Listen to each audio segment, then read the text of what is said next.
प्यारे परीक्षार्थियों, आप सभी का वेलकम करता हूं हमारे जबरदस्त, शानदार, जानदार और खतरनाक और भी जबरदस्त सेशन पर, जहां पर विज्ञान के क्वेश्चन देखने वाले physics, chemistry, biology, BPSC TRE 4 का धुआं उड़ाने के लिए, मांझी की तरह बीपीएससी के पहाड़ को काटने के लिए सभी का वेलकम करता हूं आज की इस सेशन पर।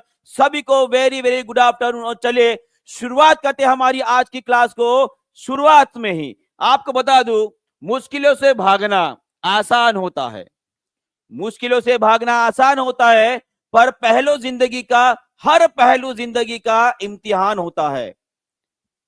डरने वालों को मिलता नहीं कुछ जिंदगी में, आहा, डरने वालों को मिलता नहीं कुछ जिंदगी में। एक बात हमेशा ध्यान में रखना, लड़ने वालों को कदमों में जहां होता है। और जो आज लड़ने आया है, जो अपनी जिंदगी को और बेहतर और भी बेहतर बनाने के लिए आया है, उन सभी का वेलकम करता हूं आज की इस जबरदस्त आग वाले सेशन में, जहां पर हम और भी आग वाले और फुंकारने वाले क्वेश्चन देखने हैं। चलो, सबसे पहला क्वेश्चन आप सभी के लिए रहा, जो मैंने लास्ट टाइम आपको बताया था कि इस बार हार्ड से एक क्वेश्चन तो भी आने वाला है। चलो बताइए जी, आज जो है आपका बहुत ही ज्यादा इंपॉर्टेंट सेशन लेने वाले हैं दानिश सर, जहां पर आज important question from INM international movement से जो क्वेश्चंस बने हैं आपके बीपीएससी के लिए। इंपॉर्टेंट सेशन आज ठीक 2 बजे होने वाला है, तो सभी लोग 2 बजे प्रेजेंट रहेंगे। और यहाँ पे अभी चल रहा है हमारा साइंस का सेशन। चलो बताओ इसका आंसर क्या रहेगा। यहाँ पे पूछा गया है कि विच of the following blood vessel carry the oxygenated blood. कौन सी ब्लड वेसल है जो ऑक्सीजनेटेड ब्लड, माने कि ऑक्सीजन युक्त या जिसे शुद्ध रक्त बोलते हैं, उसका वहन करती है। तो इसका आंसर रहेगा आपका पल्मोनरी वेन। क्या रहेगा? Pulmonary vein is the correct answer. ठीक है, ये सभी को समझ में आ गया है जी, बहुत बढ़िया। और उसी तरह से अगर आपको पूछा जाता है कि कौन सी ऐसी धमनी है, ऐसी कौन सी धमनी है जो ऑक्सीजन रहित ब्लड को कैरी करती है, उसका भी आंसर सभी लोग इसमें कर देंगे। चलो बताओ, सभी लोग इसका भी आंसर कर देंगे। चलो जल्दी जल्दी, फास्ट, जल्दी जल्दी लाइक शेयर कमेंट करते रहेंगे। आज हमारा, हाँ जी बिल्कुल, 2000 का टारगेट तो डेली ही लेकर चल रहे हैं। बहुत बढ़िया, चलो सभी लोग इसका आंसर करते रहेंगे। इसका आंसर क्या रहेगा?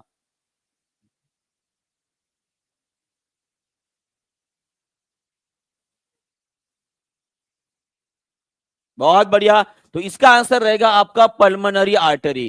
क्या रहेगी? Pulmonary artery is the correct answer. और उसी तरह से जिसे हम पल्मोनरी धमनी या भाई साहब उसे हम फुफ्फुसीय धमनी के नाम से भी जानते हैं। अगर मैं हार्ट के बारे में क्वेश्चन पूछूं तो बहुत सारे क्वेश्चन बनते हैं, बहुत बहुत सारे क्वेश्चन बनते हैं। अगर आपको पूछा जाता है कि हमारे मानव हृदय में कितने चेंबर्स होते हैं, तो वो रहते हैं आपके 4 चेंबर्स होते हैं। कितने होते हैं जी? 4 चेंबर्स होते हैं। ये हो गए हमारे 4 प्रकोष्ठ। अगर आपको पूछा जाता है कि मानव शरीर के हृदय का सबसे मजबूत और सबसे बड़ा प्रकोष्ठ कौन सा होता है, देखते हैं कितने लोग इसका आंसर कर पाते हैं। तो सबसे मजबूत और सबसे बड़ा अगर कोई प्रकोष्ठ होगा तो वो है आपका लेफ्ट वेंट्रिकल। कौन सा है? लेफ्ट वेंट्रिकल, जिसे हम क्या बोलेंगे? बाया निलय बोलेंगे। क्या बोलेंगे? बाया निलय बोलते हैं। और उसी तरह से अगर आपको पूछा जाता है हमारे मानव हृदय का कौन से ऐसे प्रकोष्ठ है जो जो ऑक्सीजन रहित ब्लड का वहन करते हैं, देख क्वेश्चन सबका समझ में आया आप सबको मैंने क्या बोला है? Deoxygenated blood. डीऑक्सीजनेटेड ब्लड माने कि ऑक्सीजन रहित जो ब्लड होता है वो कौन से प्रकोष्ठ में पाया जाता है? तो उसका आंसर रहेगा आपके ये 2 प्रकोष्ठ है। कौन सा है जी? वो है आपका राइट एट्रियम, जिसे हम दाया अलिंद बोलेंगे, और सेकंड है आपका राइट वेंट्रिकल, जिसे हम दाया निलय बोलेंगे। इसका मतलब हमारे हार्ट का जो लेफ्ट पार्ट है वो डीऑक्सीजनेटेड ब्लड को कैरी करता है। किसे करता है? डीऑक्सीजनेटेड ब्लड माने कि अशुद्ध रक्त को कैरी करता है। और उसी तरह से अगर आपको पूछा जाता है हमारे मानव शरीर की सबसे बड़ी धमनी कौन सी होती है, ये क्वेश्चन मैंने कल जो है आपको रिवाइज करा था, अगर आपको याद आ रहा है तो सभी लोग मुझे कमेंट बॉक्स पे लिखकर बताएंगे कि हमारे मानव शरीर की, हमारे हृदय में पाए जाने वाली सबसे बड़ी धमनी कौन सी है? तो वो है आपकी एओर्टा, मान के जिसे बोलेंगे हम महाधमनी। क्या बोलेंगे? महाधमनी। क्लियर है सभी को? ये इतनी बातें क्लियर हो गई। चलो बहुत बढ़िया, इसके बारे में और भी बहुत सारे क्वेश्चन आपको जो है पूछता रहूंगा। तो सबसे पहले जो इस क्वेश्चन का आंसर कर देंगे सभी लोग, चलो बताओ इसका आंसर क्या रहेगा? हृदय के लयबद्ध संकुचन को कौन नियंत्रित करता है? The rhythmic contraction of the heart is controlled by, most important question है आप सभी के लिए, बताओ इसका आंसर सभी लोग कर देंगे। इसका आंसर क्या रहेगा जी? इसका आंसर रहेगा आपका एसे नोड। क्या रहेगा? एसे नोड, जिससे हम क्या बोलते हैं जी? इसे साइनो एट्रियल नोड के नाम से भी जाना जाता है। और उसी तरह से ये हमारे हार्ट का प्राकृतिक ऐसा संकेतक है जो इलेक्ट्रिकल सिग्नल जो भेजकर जो है हमारे हार्ट के पंपिंग को कंट्रोल करता है। और अगर मैं आपको पूछूं कि ये ऐसे नोड हमारे हृदय के कौन से प्रकोष्ठ में होता है, तो इसका आंसर सभी लोग कमेंट बॉक्स में लिखेंगे। चलो बताओ कौन से प्रकोष्ठ में पाया जाता है? सभी लोग इसका आंसर करेंगे, जल्दी से कमेंट बॉक्स में बताओ इसका आंसर क्या रहेगा, फास्ट। देखो एक एक क्वेश्चन जो बीपीएससी पूछ सकता है, कैसे पूछ सकता है, वो सभी बातें आपको मैं क्लियरली यहाँ पे एक एक करके हाईलाइट करके दे रहा हूं। ठीक है, इलेक्ट्रिकल सिग्नल भेजता है और पूरे हमारे हृदय के पंपिंग को कंट्रोल करता है। जो आपके हृदय का जो लब डब साउंड होता है ना, कोई धड़ धड़ नहीं बोलेगा। यहाँ पे वैलेंटाइन डेज खत्म हो गए, बराबर है, अभी ब्रेकअप वाले डेज शुरू हो जाएंगे, जैसे कि अक्सर हम विद्यार्थी जीवन में बोलते रहते थे, बराबर है, अभी ब्रेकअप वाले दिन शुरू हो जाएंगे। तो ऑब्वियसली यहाँ पे शायद हो सकता है कि आपकी दिल की धड़कनें बढ़ जाए। लब डब तो धड़ धड़ नहीं बोलना है, तो आवाज कैसे आता है जी हमारे हार्ट का? वो होता है लब डब, है ना। तो ये लब डब आवाज जो है भाई साहब किसका होता है? याद रखिएगा, हमारे हृदय के अंदर जो वॉल्व्स होते हैं, है ना, वो वॉल्व्स के वजह से ये आवाज होता है, बराबर है जी। हाँ चलिए इसका आंसर करेंगे। यहाँ पे देखो, यहाँ पर आपको नजर आएगा ये वो पार्ट जहां पे आपका ऐसे नोड होता है, इसे बोलेंगे हम ये कौन सा पार्ट है जी? आपका राइट एट्रियम है। कौन सा है ये? राइट एट्रियम है। यहाँ पे एक थोड़ी सी मेरी गलती हो गई, उसे थोड़ा सा एक बार करेक्ट कर लीजिएगा। अगर बोला जाता है कि डीऑक्सीजनेटेड ब्लड को कैरी करने वाले हमारे हृदय का कौन सा पार्ट होता है, तो वो एक्चुअली आपका राइट पार्ट रहेगा, लेफ्ट नहीं रहेगा जी। लेफ्ट जो होता है भाई साहब ये है, क्योंकि यहाँ पे थोड़ा सा कंफ्यूजन ऐसे हो जाता है कि आपका जो राइट होता है वे हमारे हार्ट का लेफ्ट रहता है, ठीक है, और आपका जो लेफ्ट होता है वो हमारे हार्ट का राइट होता है। तो ये एक बात थोड़ा सा करेक्ट कर लेंगे, क्लियर है। चलो आगे बढ़ते, नेक्स्ट क्वेश्चन आप सभी के लिए बताइए, इसका आंसर करेंगे सभी लोग जल्दी से। चलिए जी, सभी लोग इसका आंसर कर देंगे। निम्नलिखित में से कौन सा वॉल्व हृदय में रक्त के विपरीत प्रवाह को रोकता है? चलिए जी बताएंगे सभी लोग। विच of the following valve prevents the back flow of blood in the heart? बहुत बढ़िया, चलिए सभी लोग जल्दी जल्दी आंसर करेंगे, इसका आंसर क्या रहेगा जी? बहुत बढ़िया, इसका आंसर दे सभी लोग करे कि सर ट्राइकस्पिड वॉल रहेगा, मिट्रल वॉल रहेगा, सेमी लूनर वॉल रहेगा। तो कल मैंने आपको वॉल्स के बारे में बताया था, अगर आपको याद आ रहा है, कल मैंने आपको वॉल्स के बारे में बताया था, अगर आपको याद आ रहा है तो इस क्वेश्चन का आंसर सभी लोग करेंगे। देखो मैंने कल इसके बारे में बताया था आपको, जो वॉल्व्स होते हैं वो एक्चुअली आपके हार्ट में जो बैक फ्लो होता है उसे रोकता है।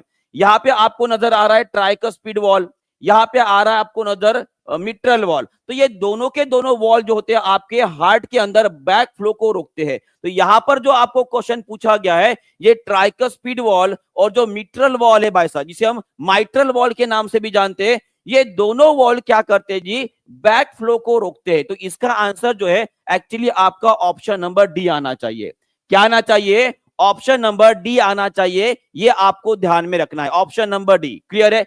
जितने भी वॉल्व्स लगे हमारे हार्ट में वो सभी इसलिए लगे ताकि हमारे हार्ट के अंदर जो हमारे रक्त का प्रवाह हो रहा है वो एक ही दिशा में हो। कैसे हो? एक ही दिशा में हो। अगर मैं आपको समझाऊं तो ये आपका हार्ट है, ये आपका हार्ट है, और यहाँ पे हार्ट के अंदर जो रक्त का प्रवाह होता है वो यहां से यहां आएगा, यहां से फिर यहां पर जाएगा, फिर पर्मली आर्टरी से, फिर पर्मली वेन से वापस इसी हार्ट में आएगा, फिर यहां से वापस, और यहां से हमारे पूरे शरीर में फैलेगा। माने कि एक ही दिशा है, बराबर है। उस एक दिशा में रक्त का प्रवाह रखने का काम कौन करते हैं? ये सभी के सभी जो है आपके वॉल्व्स करते हैं, ठीक है। चलो नेक्स्ट क्वेश्चन की तरफ बढ़ते हैं। चलो नेक्स्ट क्वेश्चन आप सभी के लिए बताएंगे, इसका आंसर कौन करेगा। और बहुत ही बढ़िया क्वेश्चन है, ये आपके एनसीईआरटी के एग्जाम्पलर से लिया गया क्वेश्चन है, ये एनसीईआरटी के एग्जाम्पलर से लिया गया क्वेश्चन है। सभी लोग इसका आंसर करेंगे। देखो क्या लिखा गया है जी, यहां पे लिखा गया है कि 1 liter of water at 0 degree Celsius is mix with the 1 litre of water at 40 degree Celsius. माने कि यहाँ पे हमारे पास 2 बकेट ऑफ वाटर है, एक रखा गया आपके 0 डिग्री सेल्सियस के ऊपर और एक पानी जो है भाई साहब उसे थोड़ा गर्म करके 40 डिग्री सेल्सियस के ऊपर रखा गया। फिर क्या बोल रहे हैं कि दोनों को हमने मिक्स कर दिया। क्या कर दिया? दोनों को मिक्स कर दिया। तो एक सिंपल सा लॉजिक वाला क्वेश्चन है, आपका तापमान क्या रहेगा मिश्रण का? वो ना ही आपका भाई साहब 0 डिग्री सेल्सियस रहेगा और ना ही आपका 40 डिग्री सेल्सियस, माने कि इन दोनों के बीच का रहेगा। तो ऑब्वियस है लेस देन 10 तो हो सकता नहीं है, मोर देन 40 भी हो नहीं सकता। तो आपका आंसर क्या रहेगा? ऑप्शन नंबर सी रहेगा, इन बिटवीन ही रहेगा। क्या रहेगा? इन बिटवीन ही रहेगा। ये आपको ध्यान में रखना है, 10 से लेकर 40 के बीच में रहता है। अब देखो यहां पर हमें क्या करना है, थोड़ा सा लॉजिक का इस्तेमाल करना है। लॉजिक का इस्तेमाल करना है। लॉजिक, कुछ लोग डी बोल रहे हैं नन ऑफ अबव जी नहीं, नन ऑफ अबव नहीं हो सकता है यहाँ पे। तो थोड़ा सा लॉजिक इस्तेमाल करना है। हमारे पानी का तापमान जो है ऑब्वियस है इन बिटवीन ही रहेगा। क्लियर है जी? चलो आगे बढ़ते हैं। तो और इसके बारे में थोड़ा सा एक और क्वेश्चन जो हमारे एनसीईआरटी के एग्जाम्पलर में दिया है, चलो इसका भी क्वेश्चन का आंसर कर देंगे। और ये क्वेश्चन जो है हमारे बीपीएससी में पूछा गया है, उसी तरह से ये क्वेश्चन जो है यूपी टेट में भी पूछा गया है। सभी लोग इसका आंसर कर देंगे। इसका आंसर क्या रहेगा? चलो बताओ। Due to conduction the other end will become, माने कि हमने क्या किया है, कोई बर्फ है, बर्फ का एक भगोना ले लिया, उसमें जो है एक लकड़े से बना हुआ चम्मच डाल दिया। जैसे कि जस्ट इमेजिन कीजिएगा, यहाँ पे आइस के जगह पे जो बीपीएससी में क्वेश्चन आया है वहां पे लिखा है आइसक्रीम। क्या लिखा है? आइसक्रीम लिखा है, बस इतना ही डिफरेंस है। ठीक है, तो बात मुझे बताओ इसका कौन सा आंसर रहेगा जी? बहुत बढ़िया। तो आपको ध्यान में रखना है कि जो लकड़ी होती है वो कैसी होती है जी? एक प्रकार की इंसुलेटर होती है, माने कि कुचालक होती है। उसके वजह से उसके तापमान में कोई भी असर नहीं होने वाला। उसके तापमान में कोई असर होगा? बिल्कुल भी नहीं। क्लियर है यहाँ पे? चलो बहुत बढ़िया। और उसी तरह से अगर आपको यहाँ पे वुडन स्पून की जगह पे मान लीजिए स्टील का चम्मच हमने रख दिया, स्टील का चम्मच अगर रख दिया, तो सभी लोग मुझे आंसर बताएंगे उस टाइम पे आपका आंसर क्या रहता। चलिए जी, एकदम नॉर्मल सा क्वेश्चन है। और मैं आपको बता दूं बीपीएससी टीआरई के एग्जामिनेशन में ऐसे कॉमन सेंस वाले क्वेश्चन एक दो इस बार लास्ट टाइम से मैं देख रहा हूं। टीआरई 3.0 की री एग्जाम जो है वहां पे एक दो क्वेश्चन जो ऐसे कॉमन सेंस वाले डाले जा रहे हैं। तो उस टाइम पे आपको जो है, जो मैंने लास्ट क्वेश्चन लिया ये वाला और ये वाला, इसका थोड़ा सा कॉमन सेंस से ही आपको आंसर करना पड़ेगा। ठीक है, तो इसका आंसर क्या रहेगा? स्टील का चम्मच अगर डाल देता हूं, मैं किस में डाल रहा हूं जी? मैं डाल रहा हूं आइस में। अगर आइस में डालूंगा तो वो कैसे हो जाएगा जी? इट बिकम वार्म नहीं होगा। तो ये क्या हो जाएगा आपका? इसका आंसर आएगा स्टील का। ये आ जाएगा आपका फर्स्ट ऑप्शन है। क्या हो जाएगा? ऑप्शन नंबर ए, कंडक्शन होगा, the other end will become cold. यहां पे डी क्यों बोले जी?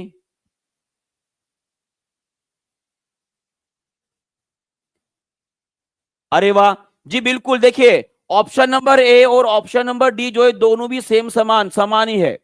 Due to conduction the other end will become cold, ये सही है। Being a good conductor it will become the cold, माने कि यहाँ पे ऑप्शन नंबर ई हमें चाहिए। फिर क्या चाहिए? More than one of above. क्या रहेगा? More than one of above is your correct answer. क्या रहेगा जी आपका answer? More than one of above रहेगा। माने कि ये दोनों भी ऑप्शन जो है बिल्कुल करेक्ट है। क्लियर है? ओके, चलो बहुत बढ़िया, आगे बढ़ते हैं। थोड़ा सा कंडक्शन कन्वर्शन के बारे में कुछ क्वेश्चंस पूछता हूं, सभी लोग उस क्वेश्चन के आंसर करेंगे with in a word, with in a second. ठीक है, चलो। तो सबसे पहला आपका रहेगा, पूछा गया है कि अशुद्ध जल विद्युत का कुचालक क्यों होता है। यहां पे बोला गया है कि why the distil water is a bad conductor of electricity. सभी लोग इसका आंसर करेंगे। चलो बताओ इसका आंसर क्या रहेगा?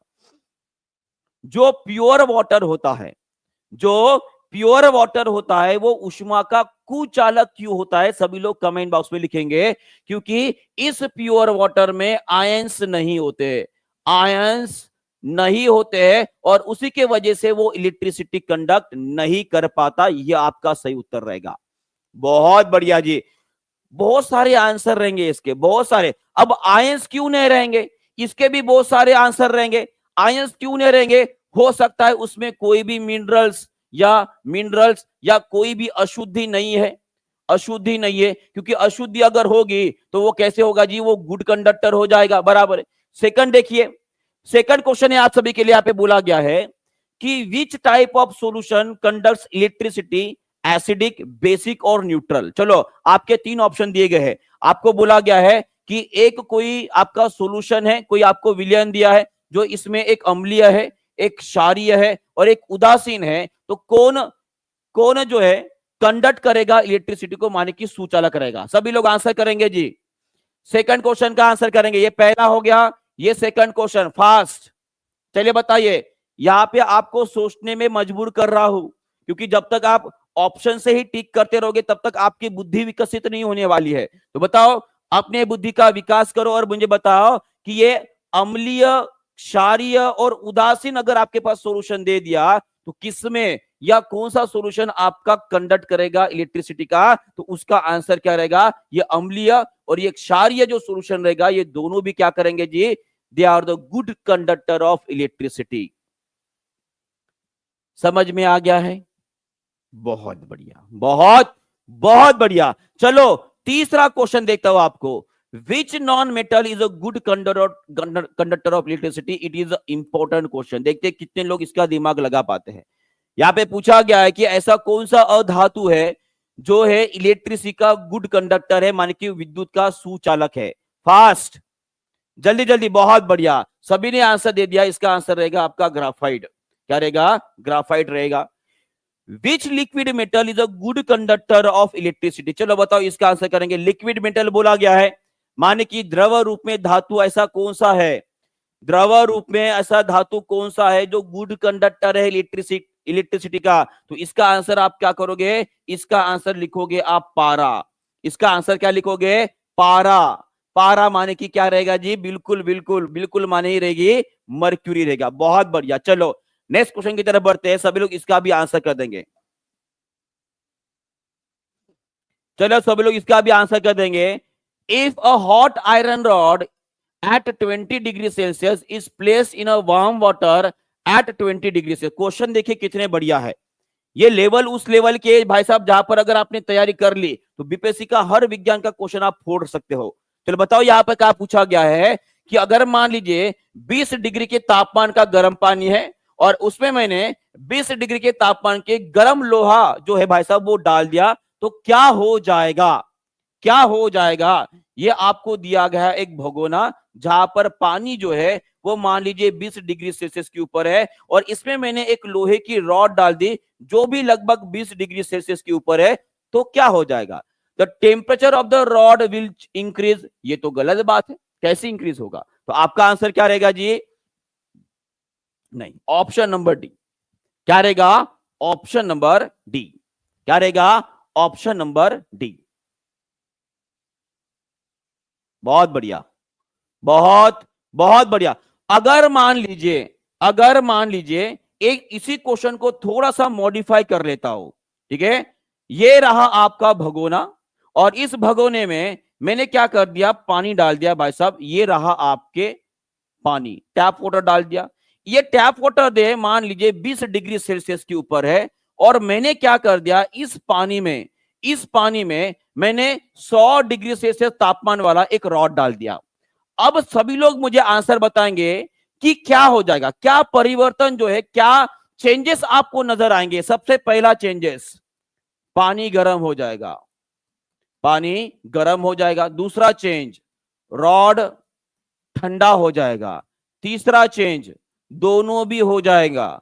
चौथा चेंज, कुछ असर नहीं होगा, कुछ असर नहीं होगा। चलो बताओ, देखते हैं कितने लोग सही उत्तर कर पाते हैं। इसका आंसर जिसने दे दिया वो खुद को जरूर एक बार शाबाशी देगा। इसका आंसर जो भी देगा वो खुद को जरूर एक बार शाबाशी देगा, क्योंकि ये क्वेश्चन आपकी थिंकिंग लॉजिक को बढ़ाने वाला है। तो यहां पे मैंने पूछा है कि 20 डिग्री सेल्सियस का ऊपर का पानी जिसमें मैंने 100 डिग्री का एक रॉड डाल दिया, तो ऑब्वियस है हीट किससे कहां में ट्रांसफर होगी? इस रॉड से जो उष्मा है आपके पानी में चली जाएगी।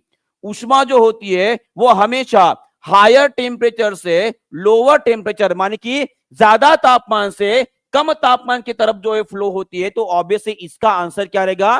पानी गर्म हो जाएगा, पानी गर्म हो जाएगा। पर उसी दौरान अगर आप थोड़ा सा चेक करोगे तो ये 100 डिग्री सेल्सियस वाला जो रॉड है भाई साहब उसका तापमान कम हो जाएगा, इसका मतलब रॉड ठंडा हो जाएगा। ये दोनों भी ऑप्शन आपके सही है, तो आंसर रहेगा आपका ऑप्शन नंबर 3, माने कि पानी गर्म और रॉड हो जाएगा ठंडा। क्लियर है जी? क्लियर है? चलो बहुत बहुत बढ़िया। सभी लोग कमेंट बॉक्स में लिखकर बताएंगे कि ये ऊष्मा जो यहां पे ट्रांसफर हुई है, यहां पे कौन से प्रकार का ऊष्मा का ट्रांसफर हुआ है। सबसे पहला इसमें कंडक्शन हुआ है, दूसरा इसमें कन्वेक्शन हुआ है, तीसरा इसमें रेडिएशन हुआ है। सभी लोग आंसर करेंगे, चलो बताओ इसका आंसर करेंगे। इसमें रेडिएशन नहीं देता हूं जी, ठीक है, दोनों भी हुआ है, और चौथा ऑप्शन आपको देता हूं कि दोनों भी नहीं हुआ है। चलो बताओ, सभी लोग आंसर करेंगे इसका कि यहाँ पे कौन से प्रकार का हीट ट्रांसफर हुआ है, तो इसका आंसर आप क्या क्या करोगे। बहुत बढ़िया, बहुत बहुत बढ़िया तरीके से आंसर कर रहे हैं सभी लोग। सभी लोग बोले कि सर कंडक्शन कंडक्शन कंडक्शन होगा, और जो बोल रहा है कि यहाँ पे एक बात मुझे बताओ, कंडक्शन के बारे में हमने पढ़े, और हमने ये पढ़े है कि कंडक्शन जो चालक होता है भाई साहब, ये केवल और केवल सॉलिड और सॉलिड के बीच में होता है। किस में होता है? सॉलिड और सॉलिड के बीच में होता है। ये आपका जो रॉड है वो सॉलिड है, और ये आपका लिक्विड है, तो यहाँ पे कंडक्शन तो होने से रहा, कंडक्शन तो होने से रहा। यहां पे क्या होगा? आपका होगा कन्वेक्शन होगा।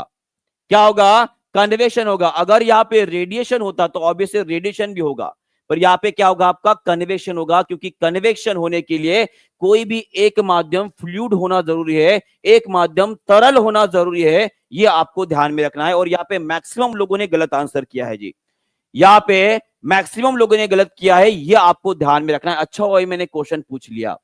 क्लियर हो गया यहाँ पे? चलो आगे बढ़ते हैं। और ये देखो, अगर आपको याद आ रहा है, ये फिगर मैंने पहले भी एक्सप्लेन किए हैं। जब कभी भी रेडिएशन होता है तो वो कौन से रूप में होता है, तो याद रखिएगा, जो विकिरण होता है वो हमेशा इलेक्ट्रोमैग्नेटिक वेव के रूप में होता है, और इसे किसी भी माध्यम की आवश्यकता नहीं होती है। अगर मैं कंडक्शन की बात करता हूं, तो कंडक्शन, यहाँ पे कंडक्शन कहां पर हो रहा है? इस रॉड के एंड से लेकर इस रॉड के एंड तक जो यहाँ पे हीट ट्रांसफर हो रही है, वो कंडक्शन हो रहा है। अगर कोई ये सोच रहा है कि सर इस आग को जो यहाँ पे ट्रांसफर हो रहा है, ये कन्वेक्शन हो रहा है, ये क्या हो रहा है? कन्वेक्शन। और उसी तरह से यहाँ पे ऊंची वाली, माने कि इसके ऊपर वाली हवा गर्म हो रही है, ये हो रहा है आपका कन्वेक्शन, माने कि चालन हो रहा है। क्लियर है?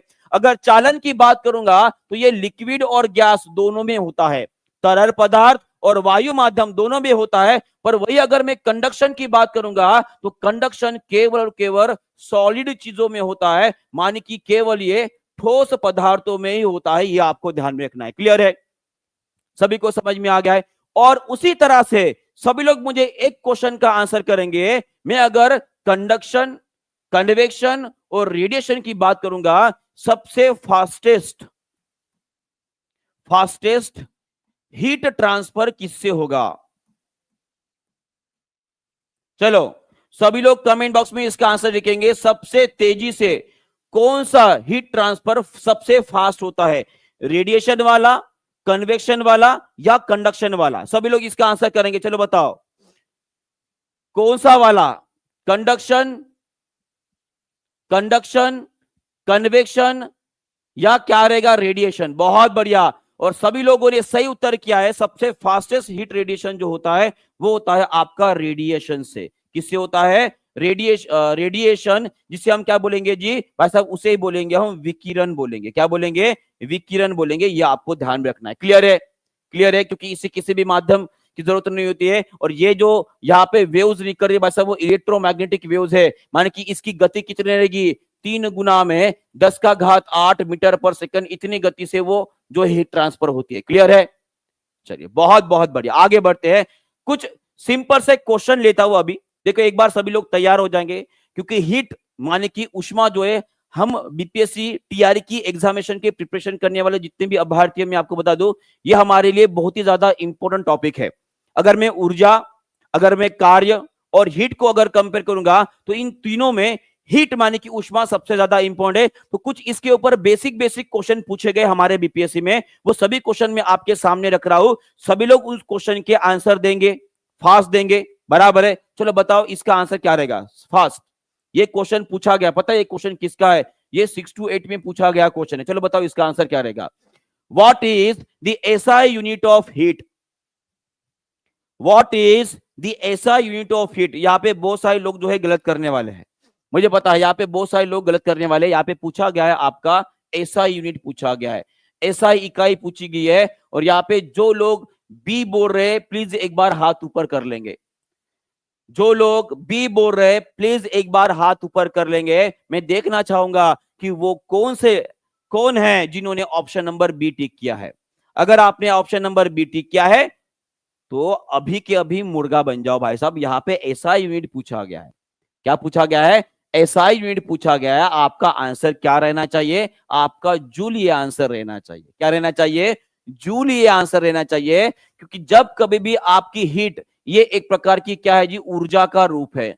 किसका रूप है? एक प्रकार की ऊर्जा का रूप है, जो कि तापमान के विभिन्नता, माने कि तापमान जो फर्क होता है उसके कारण वो बहती है, बराबर है। ऊर्जा का रूप है। और ऊर्जा को हम हमेशा किस में गिनते हैं जी? वो गिनते हैं हम जूल में गिनते हैं। किसमें गिनते हैं? जूल में गिनते। तो इसका आंसर रहेगा आपका जूल।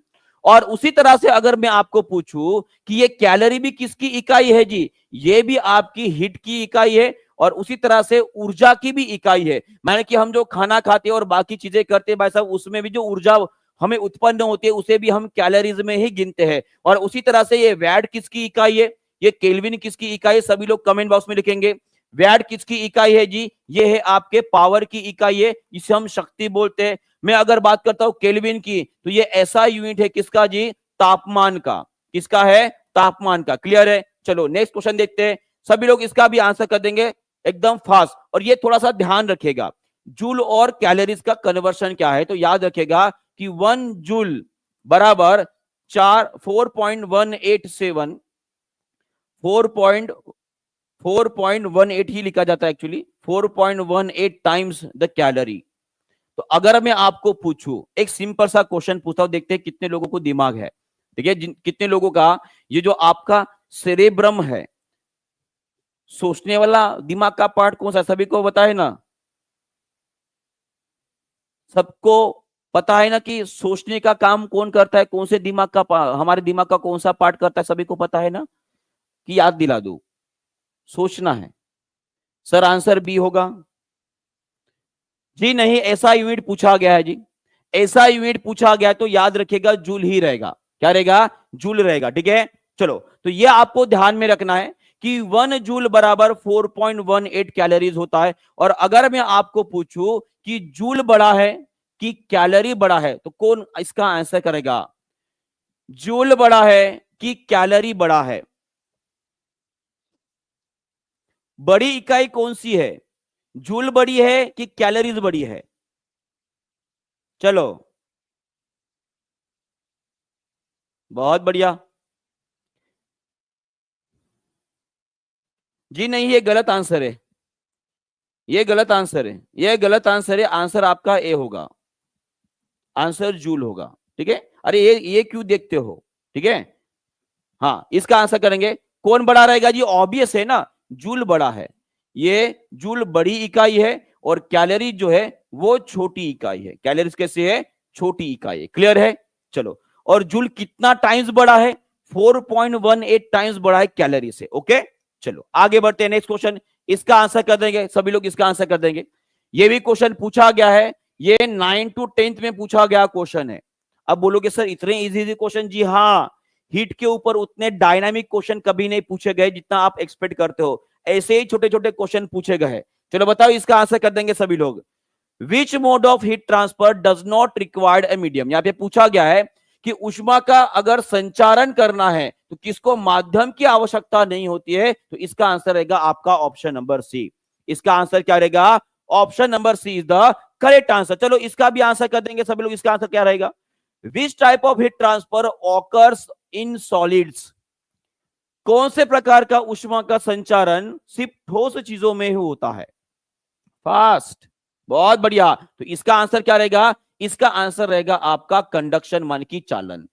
कंडक्शन माने की चालन इज द करेक्ट आंसर। और वही अगर सॉलिड की जगह पे अगर फ्लूइड लिखा रहे, माने कि फ्लूइड अगर ये शब्द आ जाता है तो उस टाइम पे आपका आंसर क्या रहेगा, वो भी सभी लोग कमेंट बॉक्स में लिख देंगे। इस टाइम पे आपका आंसर आने वाला है कन्वेक्शन। क्या आएगा? कन्वेक्शन। क्लियर है जी? चलो बहुत बढ़िया, नेक्स्ट क्वेश्चन पढ़ते हैं। चलो इसका आंसर कर देंगे सभी लोग। तरल और गैस में ऊष्मा का संचार किस प्रक्रिया द्वारा होता है? देखो सेम टू सेम क्वेश्चन, थोड़ा बहुत चेंजेस कर लेते हैं और क्वेश्चन पूछ लेते हैं। ये सभी के सभी क्वेश्चन हमारे बीपीएससी में पूछे गए क्वेश्चन है, ये याद रखिएगा। बीपीएससी की एग्जामिनेशन में ऑफिशियल पेपर में पूछे गए क्वेश्चन है। तरल और गैस में ऊष्मा का संचारण कन्वेक्शन से होता है। किससे होता है? कन्वेक्शन से होता है। यह आपको ध्यान में रखना है। बहुत बहुत बढ़िया। चलो आगे बढ़ते हैं, और आगे बढ़ने से पहले आप सभी को बता दूं कि अगर आप टीचिंग परीक्षा के साथ जुड़ जाओगे तो इस बार 2025 में आपका शिक्षक बनना लगभग तय है।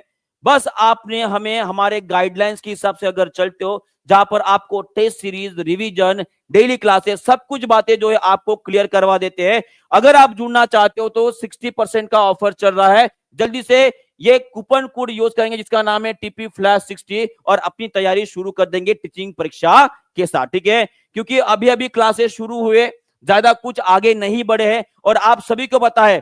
कितने लोगों को पता है? चलो एक साथ सभी लोग कमेंट बॉक्स में लिखेंगे कि बीपीएससी टीआरई 4.0 का नोटिफिकेशन कब आने वाला है। न्यूज मैंने कवर की थी, अगर आपने नहीं पढ़ा है तो वहां पेपर में लिखा गया था कि कब आएगा, होली तक आ जाएगा। होली के आसपास आपको बीपीएससी टीआरई 4.0 का नोटिफिकेशन देखने को मिलेगा। मान लीजिए अब से कम 1 महीना बाकी है, 1 मंथ बाकी है, और इस 1 मंथ में दिसंबर में शुरू हुई बैच, जनवरी फरवरी माने कि सिर्फ 2 ही मंथ बचे, 2 ही मंथ हुए। अगर आप अभी ज्वाइन कर लेते तो ऑब्वियस है आपकी पढ़ाई उतनी आगे चली जाएगी। ये याद रखिएगा, अगर ज्वाइन नहीं करोगे तो बहुत नुकसान हो जाएगा भाई साहब। ठीक है, चलो ये भी आपको याद रखना है। थोड़ी सी अर्जेंसी दिखाओ, क्योंकि अगले महीने में नोटिफिकेशन आने वाला है, और वहां पे अगर लाखों विद्यार्थी, जो लगभग 7 से 8 लाख विद्यार्थी हर साल फॉर्म भरता है, उन सभी से अगर आपको आगे खुद को रखना है तो ऑब्वियस आपको पढ़ाई भी उनके पहले से ही शुरू करनी पड़ेगी। क्लियर है जी? बहुत बढ़िया। चलो इसका आंसर कर देंगे सभी लोग। घन वस्तु में ऊष्मा चालन का दर पर निर्भर करती है, ये हमारे बीपीएससी का क्वेश्चन है। चलो बताओ, यहां पे बोलेंगे सभी लोग। ठोस चीजों में जो ऊष्मा का चालन होता है वो किसके चीज के ऊपर निर्भर नहीं करती है, ऐसे पूछा गया। डज नॉट डिपेंड बोला गया है। एक बात मुझे बताइए, डेंसिटी ऑफ मटेरियल पे डिपेंड करेगा? जी बिल्कुल डिपेंड करेगा। किसी चीज का घनत्व अगर ज्यादा है तो उसमें ऊष्मा का वहन ज्यादा होगा। डायमेंशन पे डिपेंड करेगा? बिल्कुल डिपेंड करेगा जी, बिल्कुल डिपेंड करेगा। एरिया के ऊपर, फ्रिक्शन, इलेक्ट्रॉनिक कॉन्फ़िगरेशन बराबर है ना, नंबर ऑफ इलेक्ट्रॉन्स अवेलेबल जितने हैं, जिसे हम क्या बोलते हैं जी, अवेलेबल कितने हैं, जिसे हम बोलते हैं कंडक्टिंग इलेक्ट्रॉन्स बोलते हैं, इसके ऊपर भी निर्भर करता है। इसके ऊपर निर्भर नहीं करता है, फ्रिक्शन के ऊपर निर्भर नहीं करता है जी। किसी भी वस्तु में जो ऊष्मा का चालन होता है वो फ्रिक्शन माने कि घर्षण के ऊपर निर्भर नहीं करता है, वो उनके फिजिकल प्रॉपर्टी के ऊपर डिपेंड करेगा कि मटेरियल कौन से प्रकार का है। डेंसिटी पे डिपेंड करेगा, जो उसकी फिजिकल प्रॉपर्टी है। उसके डायमेंशन पे इफेक्ट करेगा, बिल्कुल करेगा। और इलेक्ट्रॉनिक कॉन्फ़िगरेशन के ऊपर निर्भर करेगा, ये भी आपको ध्यान रखना है, फ्रिक्शन के ऊपर निर्भर नहीं करता। क्लियर है? इसका एक बहुत बढ़िया उदाहरण मैं आपको बताना चाहूंगा। देखो, आपने अक्सर गाड़ी का इंजन देखा होगा। कितने लोगों ने गाड़ी का इंजन देखा है? चलो बताओ। चलिए सब लोग इसका आंसर करेंगे। कितने लोगों ने गाड़ी का इंजन देखा है? कुछ इस प्रकार का आपको नजर आएगा, कुछ इस प्रकार का नजर आएगा, बराबर है। और कोई मुझे बता सकता है, कोई मुझे बता सकता है कि गाड़ी का इंजन ऐसे खाचे खाचे क्यों बनाया जाता है भाई साहब? इसको बोलते हैं फिन्स। इसको क्या बोला जाता है? फिन्स बोला जाता है। एक खचके खचके जो नजर आ रहे हैं भाई साहब यहां पे, ऐसे ब्रेकर जैसा, आवश्यकता क्या है? सीधा सीधा गोल रख लेते हैं। इससे क्या होता है, जब हमारी गाड़ी चलती है तो इससे हमारे इंजन का सरफेस एरिया बढ़ता है। क्या बढ़ता है? सरफेस एरिया बढ़ता है। और सरफेस एरिया जितना ज्यादा रहेगा उससे हीट ट्रांसफर भी उतनी ज्यादा होगी। हीट ट्रांसफर भी क्या होगी, ज्यादा होती है। मान कि जैसे जैसे उसका क्षेत्रफल बढ़ेगा वैसे वैसे ही हीट ट्रांसफर ज्यादा होती है। और कोई मुझे बता सकता है क्या, अगर मैं, जी बिल्कुल, एयर फंसाने के लिए नहीं होता है जी, ताकि एयर इसमें से गुजर पाए, और एयर जितना तेजी से यहां से गुजरेगी इंजन उतनी ही ज्यादा ठंडी हो जाएगी। सिंपल सी बात है। चाय पीते हो, चाय चाय पीते हो ना भाई साहब, अगर आप कप से चाय पियोगे, कप अगर पी रहे हो, कभी कभी ये जो है भाई साहब जल जाते हैं, है ना, जल जाते हैं ना। और वही अगर आपके पास प्लेट दी है भाई साहब और उसके ऊपर अगर आप चाय डालोगे तो वो चाय जल्दी ठंडी हो जाती है। ऐसा क्यों जी, ऐसा क्यों? क्योंकि एरिया जब बढ़ा दोगे तो उसमें से होने वाली जो ऊष्मा का ट्रांसफर है, जो हीट ट्रांसफर है, वो बढ़ जाता है और उसी के वजह से चाय जल्दी ठंडी हो जाएगी। और उसी तरह से अगर यहाँ पे कोई महिला है, वो कपड़े धोने के बाद भाई साहब उसे तार के ऊपर टंगा के रखते, क्या जरूरत है, मत टंगा के रखो, कपड़े धो और ऐसे भाई साहब गोला करके रख दो धूप में, जल्दी सूख जाएगा। जी नहीं, आप उसको टंगा के इसलिए रखते हो ताकि ज्यादा से ज्यादा उसमें से पानी जल्दी निकल जाए। बराबर है कि बराबर है, क्लियर है? तो ये आपको ध्यान में रखना है। तो ये सभी बातें होते हीट ट्रांसफर से रिलेटेड। ओके, चलो आगे बढ़ते। नेक्स्ट क्वेश्चन आप सभी के लिए इंपॉर्टेंट क्वेश्चन, बहुत ही हटके क्वेश्चन है। अभी तक मैंने ये क्वेश्चन कहीं पर भी नहीं देखा, पर ये क्वेश्चन आपके एनसीईआरटी में दिया हुआ है, यह आपके क्वेश्चन एनसीईआरटी में दिया गया। चलो बताओ, सभी लोग इसका आंसर करेंगे, कौन इसका सही उत्तर करता है देखते हैं। यहां पे पूछा गया है कि केल्विन में तापमान कितना है जिस पर पानी का घनत्व मैक्सिमम होता है, माने कि सर्वाधिक होता है।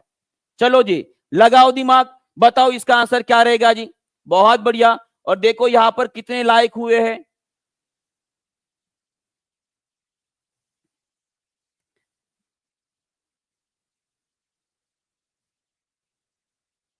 और देखो भाई साहब कल के जैसे ही हालत है। यहाँ पे 1200 के ऊपर बच्चे लाइव आए हैं और लाइक देखो कितने किए भाई साहब, 650, कितने, 650। भाई साहब अभी अगर वो सांबा ऊपर पहाड़ी पे खड़ा होता ना, बोलता था कि लाइक करो भाई साहब, इतने मेहनत आप ही के लिए तो कर रहे हैं, तो ठोक दो सभी लोग एक साथ, 1000 के ऊपर तुरंत चले जाना चाहिए। बराबर है? तो इसका आंसर क्या करोगे, एकदम सिंपल है। हमने पढ़े हैं कि पानी का घनत्व, पानी का घनत्व ज्यादा कौन से तापमान पर होता है, वो होता है आपका 4 डिग्री सेल्सियस। कितना होता है, 4 डिग्री सेल्सियस। और हमने एक सूत्र भी आपको बताया था कि अगर मान लीजिए आपको केल्विन का डिग्री सेल्सियस में, डिग्री सेल्सियस का केल्विन में कन्वर्ट करना है, तो केल्विन बराबर होता है भाई साहब डिग्री सेल्सियस प्लस 273 ऐड कर दो, तो 4 प्लस 273 कितना हो जाएगा जी, वो हो जाएगा लगभग 277 हो जाएगा। कितना हो जाएगा, 277 हो जाएगा। एकदम सिंपल आंसर था। और देखो यहां पर कोई बोल रहा है डी, कोई बोल रहा है क्या, क्या बोल रहे हो भाई साहब, इसका आंसर ऑप्शन नंबर सी रहेगा। क्या रहेगा, ऑप्शन नंबर सी रहेगा। और सभी लोग मुझे बताएंगे, अगर मैं आपको पूछूं इसी के बारे में पूछता हूं, ठीक है, देखते हैं कितने लोग सही उत्तर कर पाते हैं। आप सभी को पूछता हूं, सभी लोग इसका आंसर करेंगे। अगर मैंने आपको पूछा केल्विन में, केल्विन में पानी का क्वथनांक कितना है, पानी का क्वथनांक कितना है, पानी का क्वथनांक कितना है, और उसी तरह से पानी का, पानी का गलनांक कितना है। देखते हैं कितने लोग जो है इसका सही उत्तर कर पाते हैं। पानी का क्वथनांक केल्विन में कितना रहता है जी, अगर मैं डिग्री सेल्सियस की बात करता तो वो रहता है आपका 100 डिग्री सेल्सियस। मैं अगर डिग्री केल्विन की अगर मैं बात करता हूं, सभी लोग इसका आंसर कर देंगे। मैं अगर पानी का गलनांक बोलता हूं, पानी का गलनांक तो नहीं रहेगा, वैसे आइस का गलनांक रहेगा। किसका रहेगा, आइस माने कि बर्फ का गलनांक रहेगा। बराबर है? तो बर्फ का गलनांक कितना होता है जी, वो होता है आपका 0 डिग्री सेल्सियस। 0 डिग्री सेल्सियस के ऊपर ही उसका फ्रीजिंग पॉइंट होता है, और 0 डिग्री सेल्सियस ही उसका मेल्टिंग पॉइंट भी होता है। ये आपको ध्यान में रखना है। तो ऑब्वियसली केल्विन में अगर लिखोगे तो 100 डिग्री सेल्सियस का मतलब होता है 273 प्लस 100, ये हो जाएगा आपका 373 केल्विन। और 0 डिग्री सेल्सियस का मतलब हो गया आपका 273 केल्विन।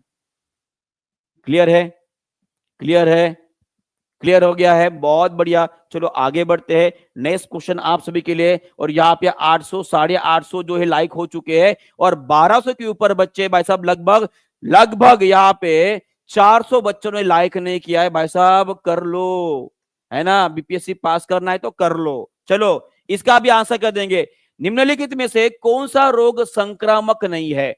नॉन कम्युनिकेबल डिसीज कौन सा है, ये आपको पूछना है। तो सबसे पहली बात आपको ध्यान में रखना है कि संक्रामक रोग मतलब क्या होता है। संक्रामक रोग का मतलब होता है जैसे कि सर्दी हो गई, आपके घर में अगर किसी को भाई साहब खांसी जुकाम और सर्दी हो गई तो आप देखोगे कि कम से कम 1 महीने के अंदर या 1 हफ्ते के अंदर जो है घर के सभी परिवारजनक जो है एक एक करके उनको भी सर्दी खांसी होने लगती है। इसका मतलब सर्दी खांसी क्या है जी? एक प्रकार की संक्रामक बीमारी है। माने कि एक इंसान से दूसरे इंसान को अगर किसी माध्यम से नॉन लिविंग माध्यम से अगर बीमारी फैल रही है तो उसे हम क्या बोलेंगे? संक्रामक बीमारी बोलेंगे, उसे हम कम्युनिकेबल डिसीज बोलेंगे। पर ऐसी बीमारियां जो किसी माध्यम के जरिए फैलते नहीं है और डायरेक्टली हो जाती है भाई साहब, तो उनको हम क्या बोलेंगे जी? उनको बोलेंगे हम नॉन कम्युनिकेबल डिसीज। तो इसमें आंसर कौन सा रहेगा? वो रहेगा आपका कैंसर। क्या रहेगा? कैंसर। ये कोई भी संक्रामक बीमारी नहीं है। ये जनरली कैंसर किसके वजह से होता है जी? ये कैंसर हमारी जो कैंसर जनित जो क्या बोलेंगे एजेंट्स होते हैं उनके माध्यम से होता है। माने कि बोलूंगा मैं, कुछ ऐसे माध्यम होता है जो हमारी कैंसर जो सेल्स होते हैं उनको एक्टिवेट कर देते हैं और जनरली हमारे शरीर के अंदर जो डब्ल्यूबीसी की मात्रा है वो मात्रा बहुत अत्यधिक बढ़ जाती है और बढ़ने के वजह से क्या हो जाता है? बढ़ने के बाद उसे हम क्या बोलेंगे? उसे बोलेंगे कि ब्लड कैंसर हो गया। क्या हो गया है? ब्लड कैंसर हो गया, ऐसे बोला जाता है। इसे ल्यूकेमिया भी बोलते हैं। क्या बोलते हैं? ल्यूकेमिया भी बोला जाता है। और उसी तरह से मुझे बताएंगे, अगर मैं ट्यूबरकुलोसिस मान की क्षय रोग की बात करूंगा तो ये क्षय रोग कौन से प्रकार की बीमारी है जी? कोई बता सकता है? ये भी कम्युनिकेबल डिसीज है और जनरली ये हवा के माध्यम से या खाने के माध्यम से जो है एक इंसान से दूसरे इंसान में फैलती है। और उसी तरह से एड्स की अगर मैं बात करता हूं तो ये जनरली ब्लड ट्रांसफ्यूजन और अनप्रोटेक्टेड सेक्स माने कि जो क्या बोलेंगे जो लैंगिक शारीरिक जो संबंध होता है उसके दौरान अगर किसी एक इंसान को एड्स हुआ है तो जनरली वो दूसरे इंसान को भी हो सकता है, क्योंकि वहां पर जो ट्रांसफ्यूजन होता है सीमेन का, उस दौरान जो ये वायरस है दूसरे के शरीर में चले जाते हैं। और उसी तरह से ये इन्फ्लुएंजा वायरस जो होता है उसकी वजह से सर्दी खांसी और बुखार इस जैसे बीमारी होती है। तो ये सभी के सभी जो है आपकी कैसे रहेंगे जी? संक्रामक बीमारियां रहेगी। और उसी तरह से अगर मैं आपको पूछूं कि ये ट्यूबरकुलोसिस ये बैक्टीरियल डिसीज है कि वायरल डिसीज है? देखो कितने प्रकार के क्वेश्चन बन रहे हैं।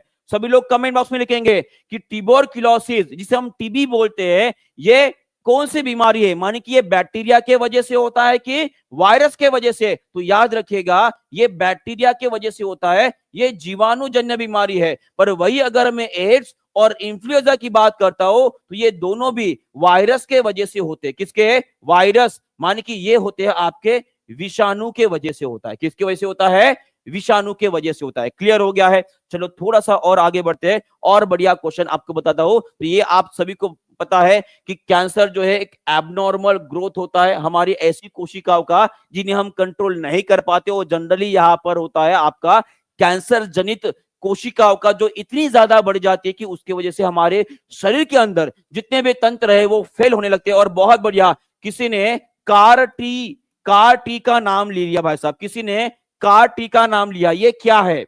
चलो सभी लोग कमेंट बॉक्स में लिखेंगे ये कार टी क्या है? एक प्रकार की थेरेपी है, एक प्रकार की थेरेपी है जिससे हम कैंसर को दुरुस्त कर सकते हैं। क्या कर सकते हैं? कैंसर को दुरुस्त कर सकते हैं। सभी लोग मुझे कमेंट बॉक्स में यह भी लिख देंगे कि कैंसर की पढ़ाई जिस विज्ञान की शाखा में की जाती है उसका नाम क्या है जी? उसका नाम क्या है? सभी लोग कमेंट बॉक्स में लिखेंगे। और उसी तरह से सभी लोग कमेंट बॉक्स में यह भी लिख देंगे कि अभी अभी कैंसर की वैक्सीन निकालने वाला पहला देश कौन सा है?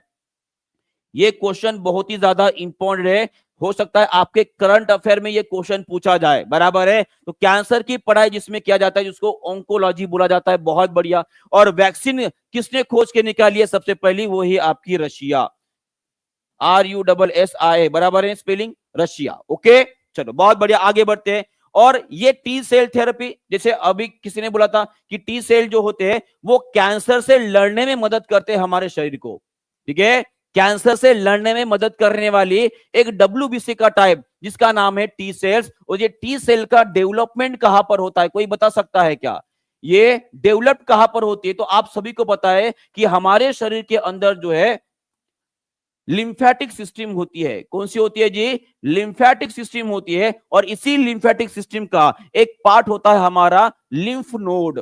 इसे हम क्या बोलते हैं? लिम्फ नोड या लिम्फ गाठिया होती है। और इसी लिम्फ नोड के अंदर जो है आपका टी सेल इसका डेवलपमेंट किया जाता है। और यही टी सेल जो है आपके कैंसर ग्रसित जो कोशिकाएं होती है उनको निस्तनाबूद और उनको खत्म करने में मदद करता है। क्लियर है यहाँ पे? चलो बहुत बहुत बढ़िया, आगे बढ़ते हैं। नेक्स्ट क्वेश्चन आप सभी के लिए आपके स्क्रीन के ऊपर ये रहा। चलो बताओ इसका आंसर क्या रहेगा? विच of the following diseases is cause by the virus? Virus के वजह से कौन सा? जी बहुत बढ़िया, बहुत बढ़िया, बहुत बढ़िया जी, बिल्कुल जी, विश्व प्रताप जी बहुत बढ़िया। कोबोर 60 का भी उपयोग किया जाता है। बहुत बढ़िया जी, बहुत अच्छे से आंसर करें सभी लोग। निम्नलिखित में से कौन सा रोग एक वायरस के कारण होता है? तो इसका आंसर क्या रहेगा जी? सिंपल सा है, डेंगू। डेंगू ये वायरस के वजह से होता है। और आपको बता दूं कि मलेरिया और डेंगू ये दोनों भी क्या है जी? एक प्रकार के वेक्टर जनित रोग है। कैसे है? वेक्टर जनित रोग है, माने कि दोनों भी मच्छर के वजह से होता है।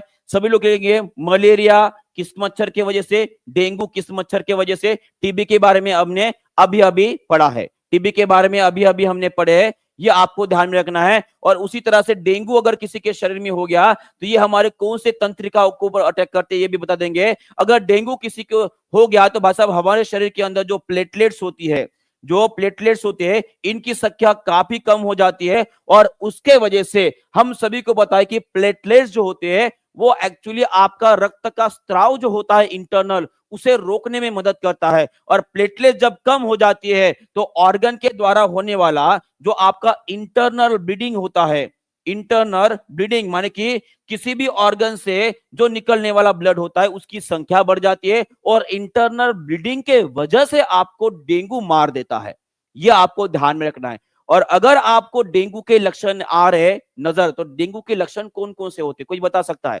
सबसे पहली बात, आपको फ्रीक्वेंटली बुखार आएगा, वीकनेस आएगा, आपको भूख नहीं लगेगी, आपकी बॉडी वीक हो जाएगी। और सबसे महत्वपूर्ण कोई लक्षण अगर डेंगू का है तो वो है हमारी जो आंख की गोले है ना भाई साहब, इसके पीछे में जो है आपको दर्द महसूस होगा। फिर से बता रहा हूं, अगर किसी को डेंगू हो जाता है तो उनको पूछेगा, जनरली उनका माथा बहुत ज्यादा दर्द देता है और जो हमारी आंख का गोला होता है, ठीक है, उसके पीछे में आपको दर्द का महसूस होगा। क्योंकि डेंगू के वायरस जो है जनरली वहीं पे स्टेबल होते हैं, आंख के पीछे। कहां पर? आंख के पीछे। और इसी के वजह से जो है आपको डेंगू एक लक्षण है, यह आपको ध्यान में रखना है। क्लियर है? और बहुत ही भयानक बीमारी है, यह भी आपको क्लियर हो गया। चलो नेक्स्ट क्वेश्चन आप सभी के लिए, विच of the following is a genetic disorder? निम्नलिखित में से कौन सा एक अनुवांशिक विकार है? चलो सभी लोग जल्दी जल्दी इसका आंसर करेंगे जी। इसका आंसर क्या रहने वाला है? फास्ट। डाउन सिंड्रोम एक डायबिटीज होता है या अस्थमा होता है? सभी लोग फास्ट आंसर करेंगे। और आप सभी को फिर से एक बार मैं बताना चाहूंगा कि ठीक 2 बजे हमारे प्यारे दानिश सर जी का क्लास होने वाला है INM के ऊपर, जो आपके बीपीएससी टीआरई 4.0 के लिए एक वरदान साबित होगा। क्योंकि INM से जो हमारे बिहार में हुए जितने भी भाई साहब INM से रिलेटेड जितने भी घटना है, उन सभी घटनाओं को आज वो कवर करने वाले हैं। और सभी लोग ठीक 2 बजे जरूर प्रेजेंट रहेंगे, ठीक है जी। ये आपको ध्यान में रखना है INM के बारे में। तो आज का सेशन आप सभी के लिए बहुत ही ज्यादा इंपॉर्टेंट रहने वाला है। निम्नलिखित में से कौन सा अनुवांशिक विकार है? तो आप ही याद रखना है, आपका डाउन सिंड्रोम। क्या जी? डाउन सिंड्रोम एक प्रकार की जेनेटिक डिसऑर्डर है,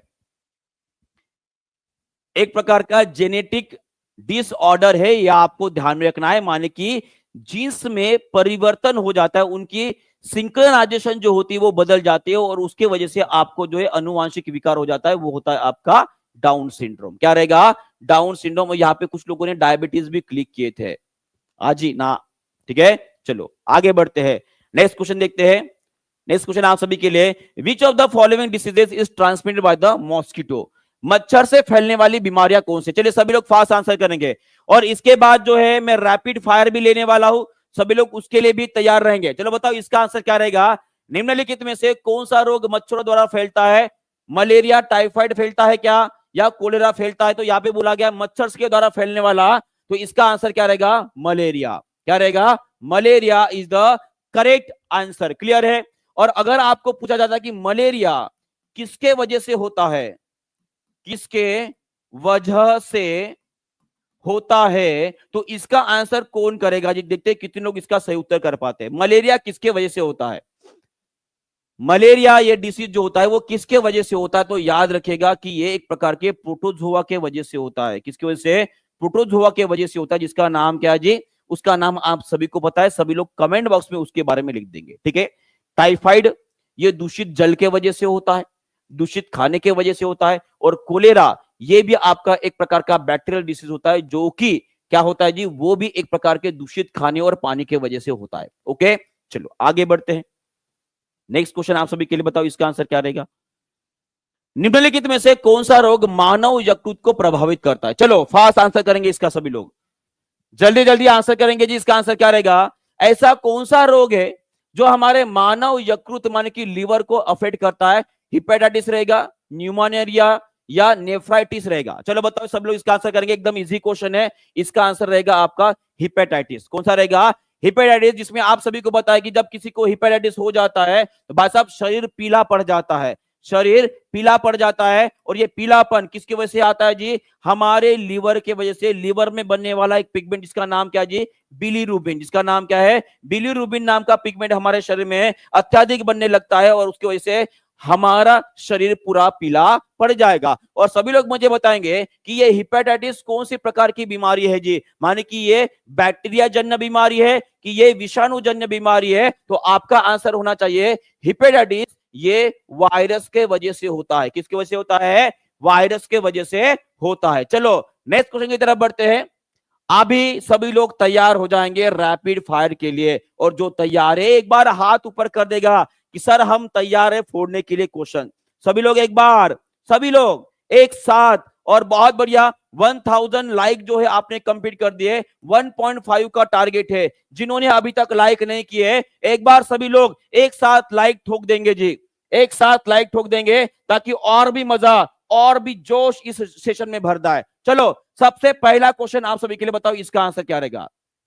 टिक टिक 1, टिक टिक 2, टिक टिक 3, टिक टिक 4, टिक टिक 5। कौन सा कार्बन का अप्रूव बिजली का उत्कृष्ट संवाहक होता है? कार्बन का अप्रूव पूछा गया है तो आपका आंसर रहेगा ग्राफाइट। क्या रहेगा? Graphite is the correct answer. ठीक है, चलो सेकंड क्वेश्चन की तरफ बढ़ते हैं।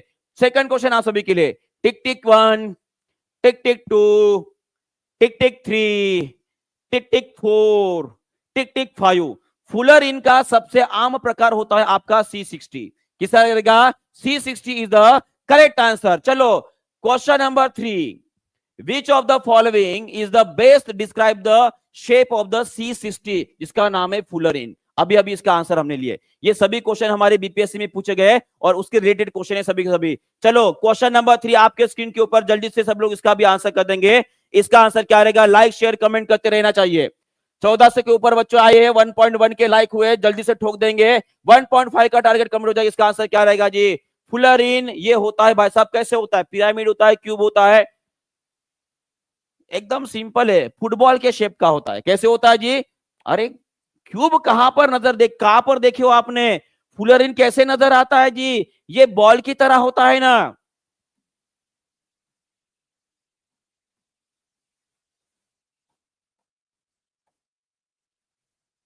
इस तरह से नजर आएगा वो आपको, बॉल की तरह। फुटबॉल जो होता है ना भाई साहब, इस तरह का, इस तरह का वो नजर आएगा, फुटबॉल की तरह होता है जी। क्या? चलो लगा नहीं था ये आप आंसर गलत कर दोगे। चलो फोर्थ नंबर का क्वेश्चन आपके स्क्रीन के ऊपर, चलो इसका भी आंसर कर देंगे। Alpha particles are, alpha particles कौन से प्रकार के पार्टिकल्स होते हैं? चलो इसका भी आंसर कर देंगे जल्दी से। बहुत बढ़िया, लाइक शेयर कमेंट करते रहना चाहिएगा। जो बच्चे नए जुड़े हैं सब्सक्राइब भी करते रहेंगे और आगे बढ़ते रहेंगे। इसका आंसर क्या रहेगा? अल्फा पार्टिकल्स क्या होते हैं जी? तो just like a helium nuclei है। क्या रहेंगे? Just like a helium nuclei, माने कि हेलियम का ही एक पार्टिकल होता है, हमने पढ़े, बराबर है। और सभी लोग ये भी लिख देंगे कि अल्फा पार्टिकल्स कैसे होते हैं? पॉजिटिव, नेगेटिव की भाई साहब न्यूट्रल रहेंगे। सभी लोग कमेंट बॉक्स में लिखेंगे अल्फा पार्टिकल्स कैसे होते हैं, यह आपका क्वेश्चन है एक्स्ट्रा वाला। चलो 4 क्वेश्चन यहाँ पे कंप्लीट होते हैं हमारे। नेक्स्ट क्वेश्चन की तरफ बढ़ते हैं। 5वां क्वेश्चन आपके स्क्रीन के ऊपर कैसे रहेंगे, पॉजिटिव रहेंगे। अल्फा पार्टिकल कैसे रहेंगे, पॉजिटिव रहेंगे। यहाँ पे पूछा गया है कि विच of the following statement about the gamma rays is true.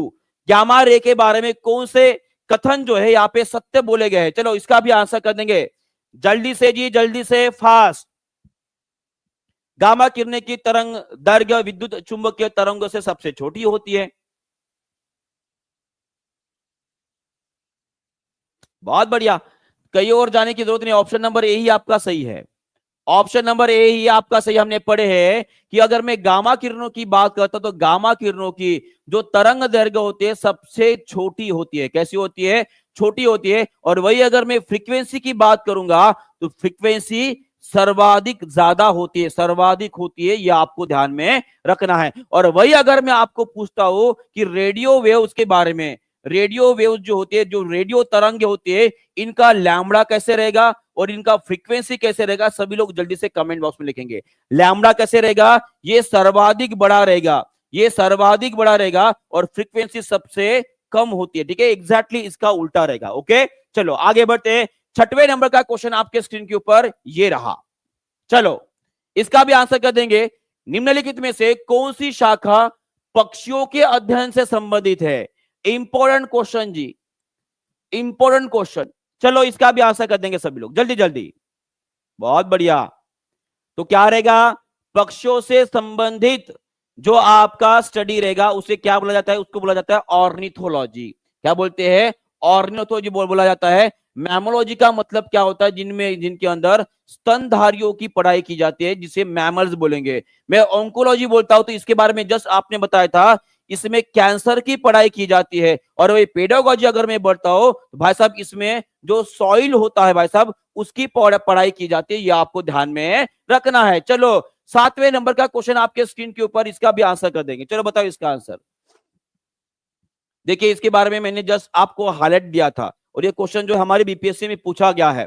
चलो इसका आंसर करेंगे। The study of cancer is known as which of the following branch. तो इसका आंसर रहेगा आपका ओंकोलॉजी। क्या रहेगा, ओंकोलॉजी। ऑस्टियोलॉजी का मतलब क्या होता है जी, जिसमें हड्डियों की बारे में पढ़ाई की जाती है। ठीक है, उसके बाद अगर मैं हीमोलॉजी के बारे में बात करता हूं तो इसमें जो हमारे ब्लड कंपोनेंट्स होते हैं उनके बारे में पढ़ाई की जाती है, ये आपको ध्यान में रखना है। 7वां नंबर का क्वेश्चन हो गया। 8वें नंबर का क्वेश्चन आपके स्क्रीन के ऊपर। चलो बताओ इसका आंसर क्या रहेगा।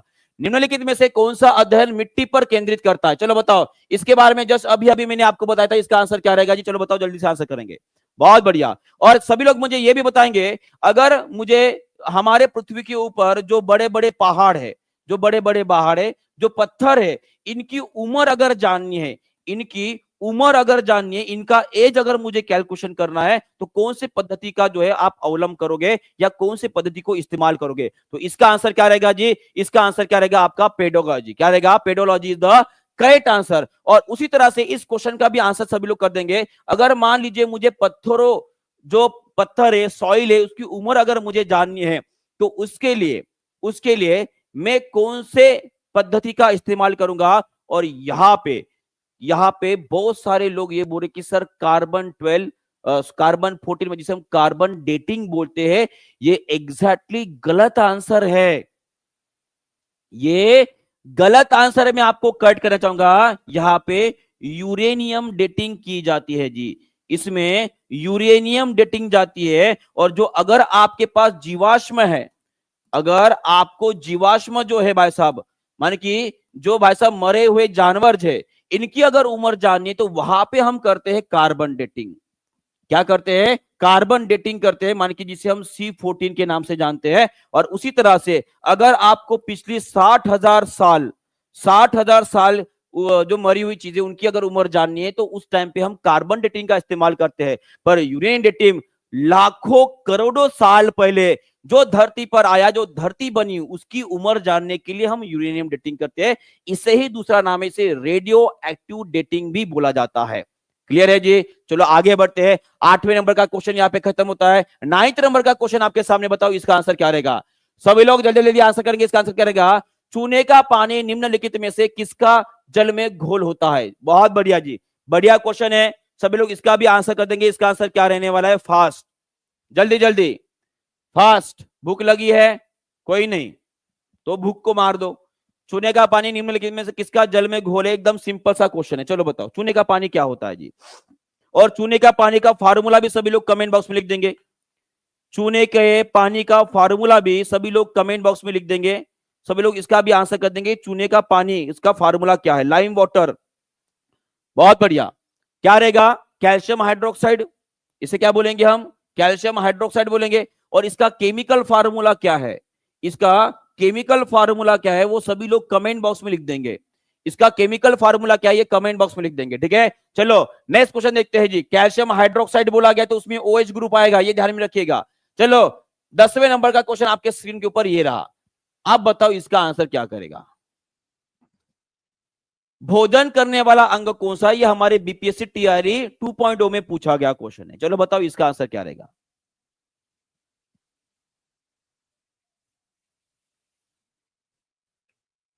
चलो, भोजन करने वाला अंग कौन सा है जी?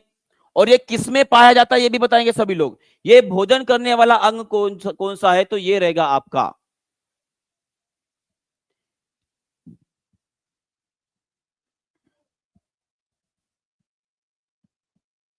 यहां पे बहुत सारा कंफ्यूजन होगा, मुझे पता है सभी को कंफ्यूजन होगा कि सर ए बताना है कि सी बताना है। चलो 50-50 कर लेते हैं। ए बताना है कि सी बताना है? यहाँ पे कुछ लोग ए बोल रहे हैं, यहाँ पे कुछ लोग सी बोल रहे, तो मैं आपको बताना चाहूंगा यहाँ पे ईटिंग वाला है।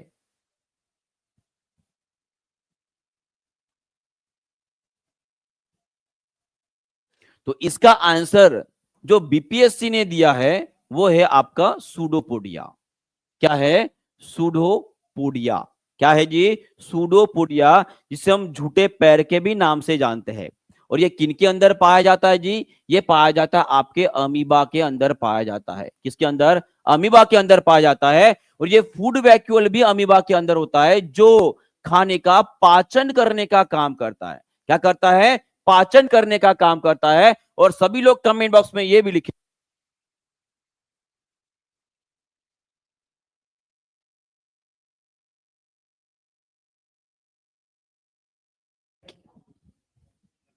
बहुत बढ़िया न्यूज है आप सभी के लिए, बहुत ही ज्यादा इंपॉर्टेंट न्यूज आई है। दानिश सर अभी उसे कवर करने वाले हैं। बीपीएससी टीआरई 4.0 से रिलेटेड एक न्यूज है जो एलिजिबिलिटी की है, ठीक है। आपको सभी को ध्यान में रखना पड़ेगा कि एलिजिबिलिटी के बारे में जो है बहुत ही ज्यादा कंफ्यूजन होता है आप सभी में, तो उसके बारे में एक बहुत ही बढ़िया नोटिस आया है। वो नोटिस में क्लियर हो जाएगा कि बीपीएससी टीआरई 4.0 के लिए कौन एलिजिबल है या कौन एलिजिबल नहीं है। तो जल्दी ही उसके बारे में न्यूज जो है अभी सर कवर करने वाले हैं, सभी लोग उसमें जाएंगे। पर आपके लिए कुछ होमवर्क यहाँ पे छोड़ रहा हूं, सभी लोग मुझे कमेंट बॉक्स में लिखेंगे कि अमीबा, अमीबा ये किस वर्ग से बिलोंग करता है? ये पहला क्वेश्चन रहेगा आपका। उसके बाद मुझे बताएंगे कि ये अमीबा जो होता है इसके अंदर पोषण विधि कौन से प्रकार की होती है? पोषण विधि कौन से प्रकार की होती है? सभी लोग ये कमेंट बॉक्स में लिख देंगे। और उसी तरह से सभी लोग मुझे बताएंगे कि अमीबा का उत्सर्जन अंग कौन सा है? उत्सर्जन कहां से होता है? सभी लोग इसका भी आंसर जो है, ये तीनों क्वेश्चन जो है it is very very very important question for all of you, ठीक है। इसको मैं आशा करता हूं कि सभी लोग कमेंट बॉक्स में इनके आंसर जरूर लिख देंगे, ठीक है। तो सभी लोग ध्यान में रखेंगे कि अभी जो है आप सभी का वैसे भी बीपीएससी में INM का क्लास होने वाला है, ठीक है। और उसी तरह से पहले न्यूज कवर करने वाले हैं सर, सभी लोग न्यूज के ऊपर जाएंगे और पूरा पूरा पूरा पूरा देखेंगे, क्योंकि ये आपके भविष्य के बारे में है। क्योंकि कभी कभी क्या होता था, हम फॉर्म तो फिल कर लेते हैं पर उसके बाद हम सोचते कि मेरी एलिजिबिलिटी है या नहीं। तो ये पूरा का पूरा आपको कौन एलिजिबल है कौन एलिजिबल नहीं होगा बीपीएससी टीआरई 4.0 में, ये सब कुछ बताने वाले अभी सर। सभी लोग वहां पर जाएंगे और देखेंगे अपना एलिजिबिलिटी क्राइटेरिया क्या है। इसके आंसर सभी लोग कमेंट बॉक्स में लिख दोगे, ठीक है। तो थैंक यू वेरी मच। कल मिलते हैं इसी तरह से धड़ा के बाद जानदार हमारे विज्ञान के सेशन में। तब तक goodbye, god bless you all and take care, bye bye.